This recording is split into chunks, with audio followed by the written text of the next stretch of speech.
The very first scene of the movie sets the stage with our main protagonist, Jason, ever elegant and handsome, stealing the spotlight in front of the camera, delivering surprising news that knocks everyone's socks off. He is now the heir of his grandfather's assets, making him a wealthy businessman with a fortune worth $2 billion. The ensuing sequence throws us into the deep end as we meet his girlfriend, Alexia, a seasoned nurse, within the hallowed halls of the hospital. She selflessly volunteers at a clinic in Haiti that provides care for children fighting cancer. However, she shares her concerns with her colleague about Jason's reaction to her decision. While complaining about her dire situation, with a mind full of mixed feelings, she is summoned to the nurse station. Once there, thinking she got paged for an emergency, she's taken aback when she finds out that Jason sent her a stunning blue dress as a gift, rolling out the red carpet for a romantic dinner.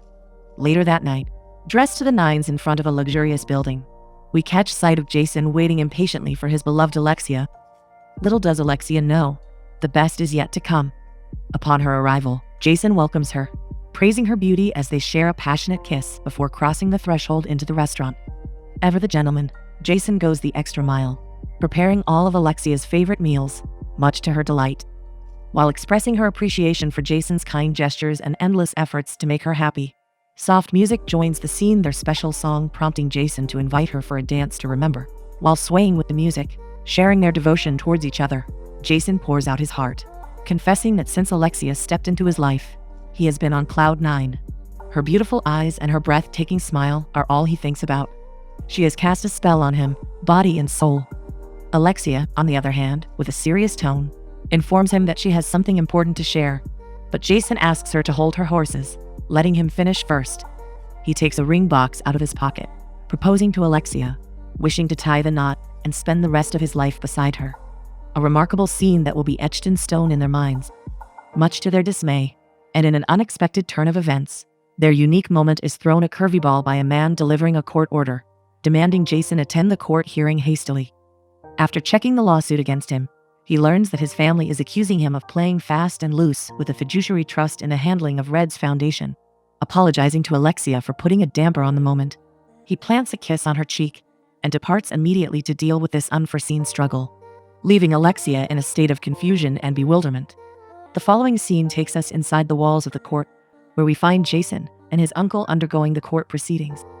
Jason's uncle, Bill Stevens, speaking on behalf of his brother and sister, requests removing Jason from his position as the director of the foundation. Upon questioning him about the subsequent director, Bill reveals that he will be stepping into the breach to manage the foundation properly. Out of rage, Jason intervenes with a furious tone, reminding everyone that his grandfather wanted him to have the foundation, believing that his own children couldn't be trusted, since the only thing they care about is money, a case of the pot calling the kettle black. Bill, on the other hand, points out Jason's detachment from the family, emphasizing that such a fortune being in the hands of a spoiled, no-good party boy is throwing pearls to swine. After confronting each other and exchanging blows, the case is finally adjourned. They will determine the following day whether they will be retreating to a trial or burying the hatchet. In the meantime, in front of her computer, Alexia seems to be at sixes and sevens. Her mind is playing tricks with her, unable to take a final decision about the Haiti journey. Therefore, she calls the director of the clinic, asking for further information about the position. Noticing that Jason is busy dealing with his lawsuit and quarreling with his family members, Alexia, with a heavy heart, decides to take the bull by the horns and pursue her dream. She feels that Jason is ignoring her presence, prioritizing the foundation over their relationship, much to her disappointment. Therefore, the next morning she pays a visit to Jason's foundation, determined to reveal her secret. However, she finds him immersed in his daily meetings, asking his assistant to meet him. The latter informs her that he is currently tied up in an urgent assembly. Spotting her from afar, Jason leaves the room to welcome her. Alexia, frustrated, confesses that she is interested in traveling to Haiti to work with children who suffer from cancer. Jason interrupts her, embracing the idea, admitting that it is definitely a project they can accomplish. On the other hand, Alexia dismisses any attempt to pitch him for money. Instead, she is just informing him that she has already made plans to go there, since the clinic is calling for well-experienced nurses. All of a sudden, Jason's assistant disrupts their conversation, notifying him that his colleagues are waiting for his comeback. Saddened by his lack of attention, Alexia bids Jason farewell and hands him a heartfelt letter. A last encounter sealed with a brief kiss. Alexia is left alone, lost in her own thoughts, crestfallen when she sees Jason hiding the letter between his documents, with the minimum intention to read its contents. Later on, at a late hour of the night, after a long day, Jason heads to his office to rest and take a deep breath.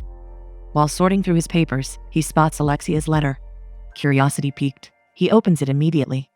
Little does he know that its contents will cast a long shadow over him. At that exact time, he learns that Alexia is gone an unpredictable step. Not one to cry over spilled milk, he heads to Hamilton, his late grandfather's trusted friend. Annoyed by this revelation, he complains about Alexia's sudden departure. However, Hamilton, on the other hand, believes that Alexia didn't decide to move to Haiti on a whim, but instead, following an accumulation of ignorance and neglect of her existence in Jason's life. Sensing his turmoil, Hamilton hands Jason his grandfather's diary. Emphasizing its significance, he recounts that his grandfather kept the diary since he was 15 years old. Hamilton asks Jason to take care of it, hoping that it will provide him with solutions and insights to his current struggles and even future challenges. Jason, taking a cozy place on the couch, starts reading the diary with great passion. A flashback takes us back to the year 1941. Through the diary pages, Jason learns that Red, his grandfather, came from a humble background and dropped out of school at an early age. He started working as an ice delivery boy to make ends meet. One day, while he was engrossed in his job, he faced mockery from a wealthy family, belittling him for his clumsiness. However, life has its own wonders. He stumbles upon a newspaper article recounting the success of a billionaire who was previously a poor man. Inspired by his story, Red resolves to turn over a new leaf and do his best to become a billionaire himself. In the next few sequences, we delve deep into Red's life. He is living in an old, quaint apartment with his father, his sick mother, accompanied by his younger brother and his sister. Every night, the family gathers for a meal of soup to fill their empty stomachs. That night, after joining the table and hearing his mother's coughs in the other room, Red demands his father to get her the adequate medicine, much to his sorrow when he learns that his father cannot afford any in the current moment. With a serious tone, Red, unfazed, promises his father that he will someday be a billionaire and provide medical care to his mother. Wondering about his nonsense, Jason shows his father the newspaper he saw earlier that day, recounting the successful story of a billionaire, expressing his unwavering determination to follow suit and become wealthy. After checking the article, a derisive laugh escapes his father's mouth, persisting that his son was born and raised poor, and he is destined to remain poor, much to Red's chagrin. The subsequent scene reveals emotional moments between Red and his mother. She assures her son that once she recovers, he no longer needs to work. Instead, he will be back in the saddle at school. With tears streaming down their faces, they express their love and devotion towards each other, a mother-son scene that brings us to the brink of tears. Red, undeterred, leaves a reassuring letter for his mother and embarks on a new journey, turning over a new leaf and rebuffing being poor as his destiny. In the following morning, we depict Red sneaking into the train station in order to flee his city. Fortunately, he encounters a man who saves him from being caught by the rail guards. They both succeed in boarding the train. After a long nap out of exhaustion, Red wakes up, discovering the man making a golden list of the things he is grateful for. On the other hand, Red claims that he has nothing to be grateful for. However, the man emphasizes the significance of good health, as well as his appreciation for the smallest blessings in life. The man advises him to jump before arriving at the final destination, in order to avoid being caught. Red immediately jumps off the train, uncertain of his next move. He suddenly spots a group of men in an entirely unfamiliar place. He follows them until he arrives at a ranch. It turns out that its owner is looking for temporary workers. Asking for only 6 men, Red, despite being the youngest among the crowd, succeeds in catching the rancher's attention with his energy and enthusiasm. Eventually, he is selected for the job.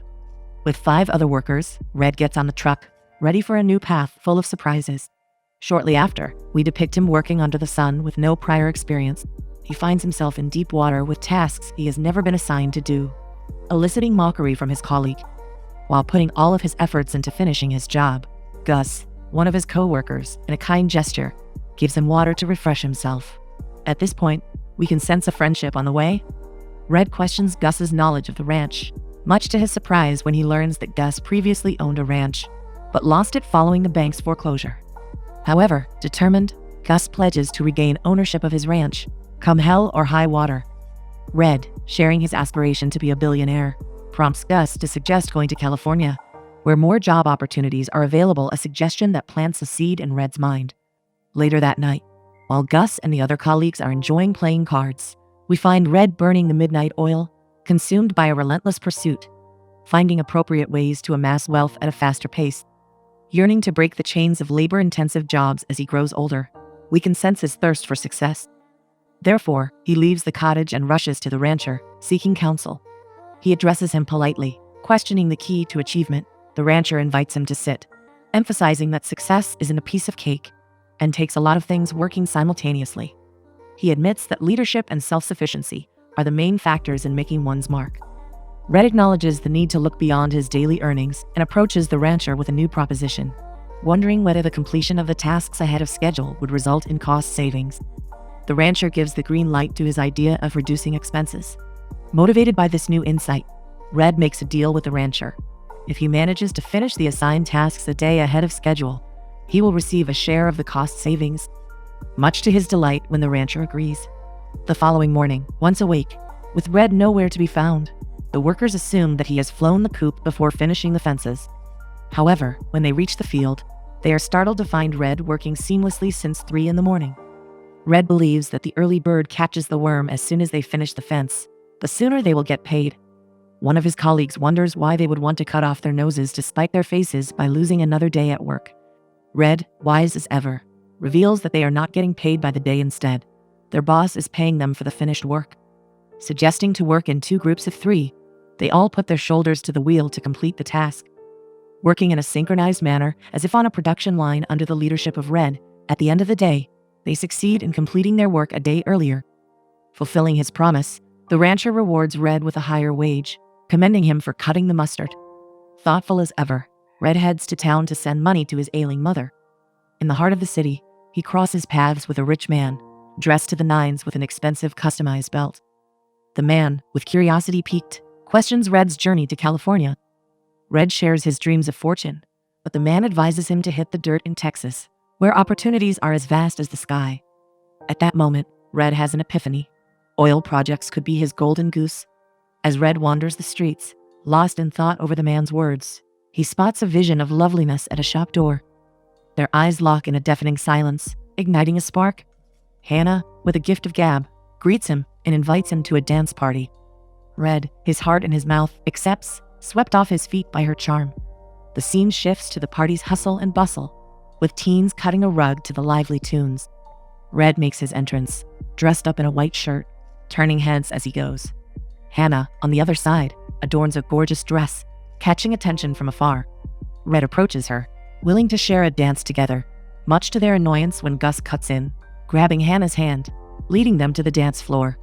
Hannah's friend urges him to dance with him, a smart gesture. When switching partners, Hannah ends up enveloped in Red's hands, sharing a mutually wide smile. While dancing to the rhythm, they engage in a deep conversation, getting to know each other. Their eyes meet, speaking volumes. All of a sudden, Red boldly confesses his feelings to her, expressing his desire to marry her, prompting a warm chuckle from Hannah. A night that will forever be etched in Red's mind. The following day, after finishing her courses, Hannah finds Red waiting for her outside the school, wishing to accompany her home. Despite feeling flattered, Hannah reveals that her father would never let her be with a boy who doesn't go to school. Interrupted by Hannah's cousin, who keeps calling for her, teasing Red, the latter reiterates his determination to become a billionaire one day. He hands her the inspiring article of the famous businessman, resolute in his pursuit of success. Recognizing Red's ambition and his strong perseverance, she decides to help him. She introduces him to the school principal, wondering whether he can sit for the entrance exam and enroll in study. The school principal confirms that theoretically, but he looks down his nose at Red, denying his admission since he didn't even pass the 9th grade. However, Red assures him that he can hit the books properly, hoping to be a self-taught billionaire like Benjamin Franklin, Abraham Lincoln, and several other individuals who accomplished greatness without any formal education. The school principal acknowledges Red's resilience. However, he highlights the significance of being educated. Bothered, Red asks Hannah to give him a complex multiplication. He calculates it in only a few moments, delivering the right response. Much to Hannah and the school principal's jaw-dropping awe. Being ever the keen eye, he notices the eczema on the school principal's hand, indicating that someone as educated as the principal earns a modest income annually. Refusing to settle for peanuts, Red leaves the room believing that he deserves a far greater reward. Hannah, on the other hand, expresses her disappointment with his behavior, perceiving that his outward confidence masks his inner fears. She believes that everyone in this world needs somebody to hold a torch for them, and she assures him that she would have believed in him. Departing from the scene, Red is left with a heavy heart. The following morning, we depict Hannah in the classroom. The teacher, with immense pleasure, welcomes a new classmate. He is none other than Red. Red salutes his colleagues shyly and retreats to his seat. His eyes lock with Hannah's, much to her delight that he listened to her advice. Their connection is palpable in the air, as we witness their shared moments together, and with Hannah's family as well.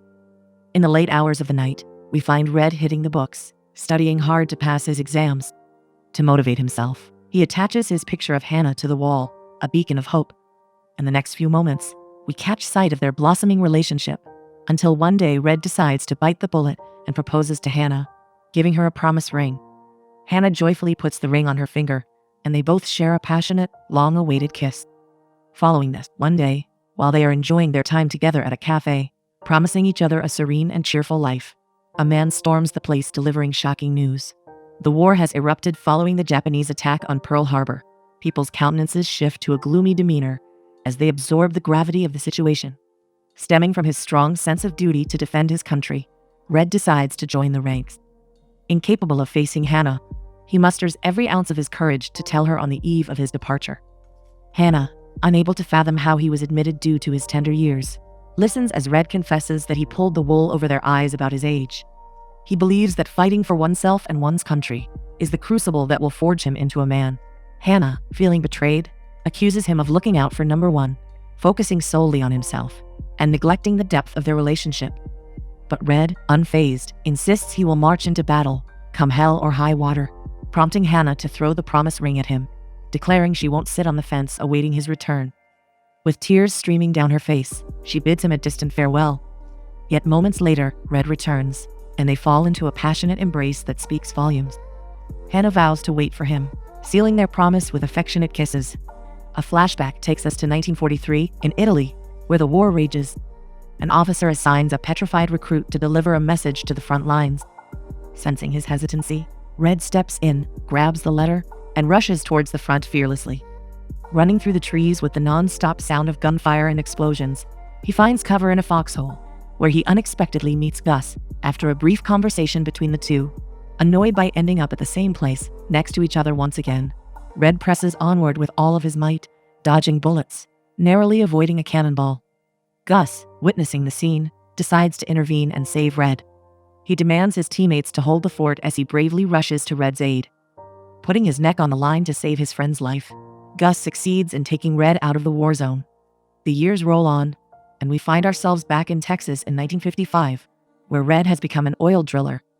Unfortunately, luck proves as elusive as a needle in a haystack, and his efforts to discover crude oil yield no success, much to his chagrin. Out of rage, he decides to go down another 35 feet, insisting that he spent the last dozen years learning the ropes on how to find other men's oil, and he does believe that his fortune lies just around the corner. This prompts the workers to quit, for Red is still persisting in what seems to be a wild goose chase. Later on, we depict Red going back home. He eventually married his sweetheart Hannah, and they are raising 4 children together. Following a long, fruitless day at work, Red, exhausted, ignores his children, refraining from playing with them. Little does he know that his behavior will form a huge hole between them. The inability to find crude oil threatens his financial stability. Disheartened, he takes a seat in the kitchen, recalling his father's words, "Once poor, always poor," complaining about his bad luck. Hannah advises Red not to obsess over it, and instead he should invest in his family, since all he thinks about are bank accounts and oil wells. Realizing his folly, Red joins his son in a game of baseball, much to the kid's delight.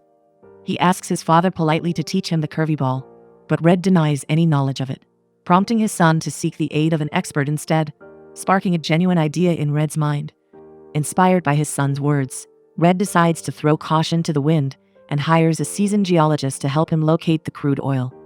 While in the fields, and despite doubting the expert's credibility, to their astonishment, their efforts hit pay dirt. They find oil. Covered in oil, Red returns home over the moon, where his family greets him with excitement and hugs. He pledges to turn over a new leaf in their lives for the better, promising them a future as bright as the noonday sun. Red rushes to his friend, Gus, to spread the good news. In the following scene, we depict Red at the ranch, busy as a bee, taking care of his business, and discussing his next move. To strike while the iron is hot by increasing oil extraction within 1 week. But his plan goes up in smoke when the original rancher, upon discovering the oil, accuses Red of deceit and the violation of the mining rights, leading him to a legal quagmire. In a race against time, Red manages to secure a lawyer through the leaflets in a telephone booth. They agree to meet the following Tuesday at the court. On the appointed day, we depict Red waiting with bated breath for the lawyer's arrival. Hamilton, once there, determined to nip the lawsuit in the bud before it escalates to trial, confronts the other lawyer, declaring that the subpoena is fine. But the problem relies on the deed of trust.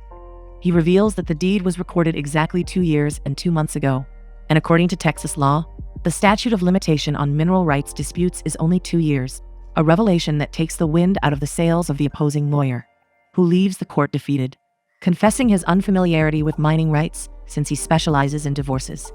Red, grateful as ever, asks Hamilton to be his lawyer, but the latter admits that he has a lot of clients and his schedule is already full. Undeterred, Red suggests a part-time job, emphasizing that his business is expanding, and he needs a good lawyer by his side. Initially hesitant, Hamilton eventually accepts the offer. 13 years later, Red's business flourishes, and he becomes one of the richest businessmen in the region. One day, surrounded by his team members, Red gets furious once he learns that the owner doesn't want to sell his land, even at triple the price. Hamilton intervenes, mentioning that not everything is about money. The land has been handed down for 5 generations, and the owner is digging his heels in with his decision. However, Red orders Jimmy to go and get the deal done immediately. Soon, after dipping his toes in a new technique to extract oil, he decides to go farther and pursue a new refinery. However, Hamilton rings the alarm bell, recalling the geologist's words when he mentioned that the new way of drilling oil is not all it's cracked up to be, believing that they cannot afford both deals at the same time. On the other hand, Red is emphasizing that developing new technologies will give them the upper hand.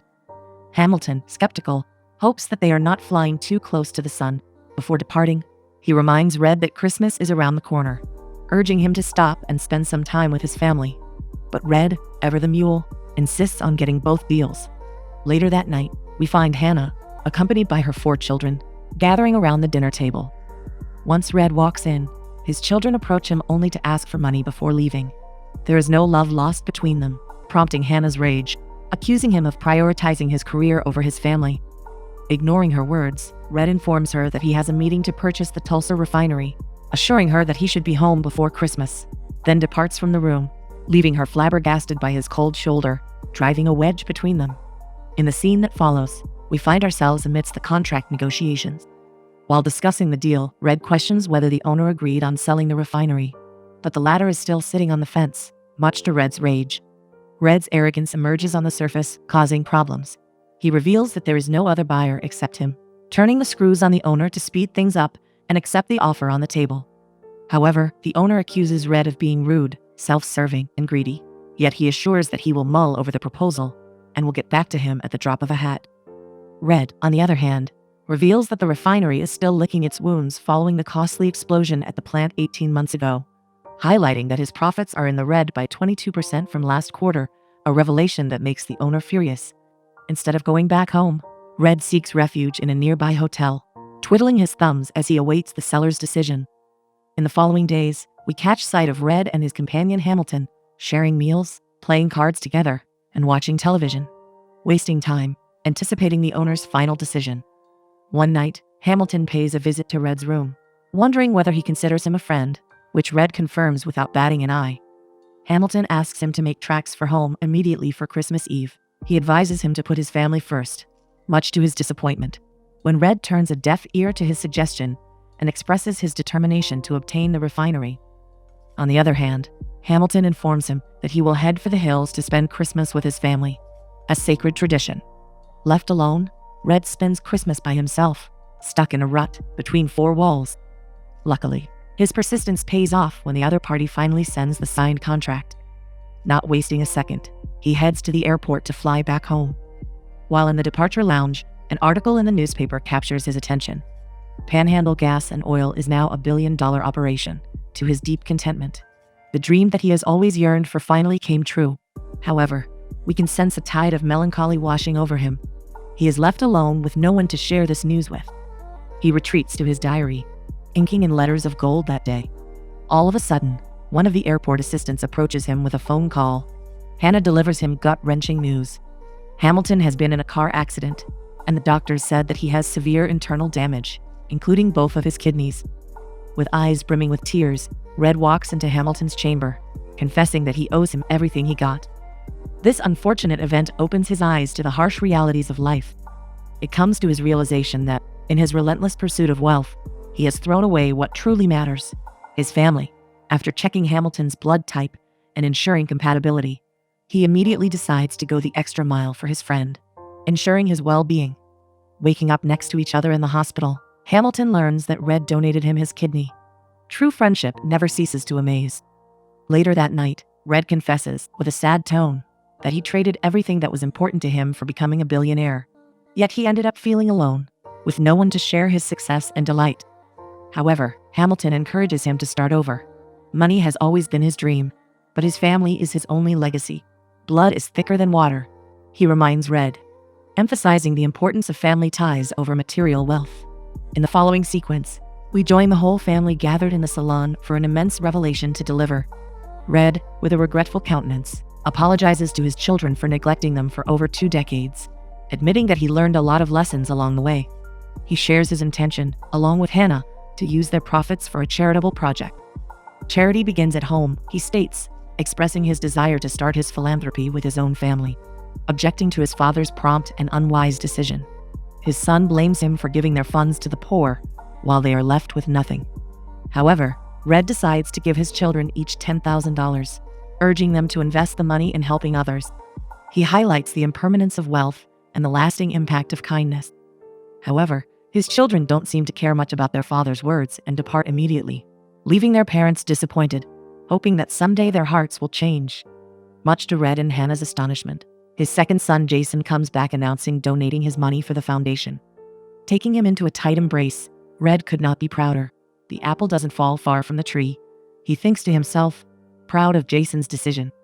At that exact moment, Jason finishes reading his grandfather's diary with tears streaming down his face, coming to the conclusion that his father inherited the family's wealth and became a diligent, trustworthy father.